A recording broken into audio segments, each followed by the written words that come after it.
Students at the Canadian Academy of Osteopathy complete a minimum of 1,000 hours in supervised clinical practice and training. This is done over the program's 4 years of education in the clinical semester of each academic year.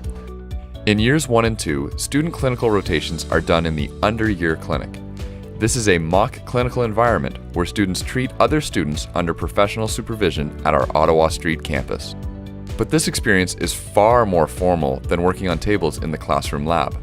Students in under-year clinic practice their patient history and intake skills, they practice catching red flags, and they work on their osteopathic assessment and treatment skills. The environment is professional and runs like clockwork, like a real professional setting.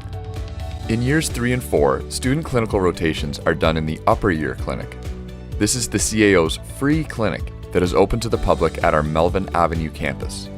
Upper year students treat the public and see real patient situations under professor supervision.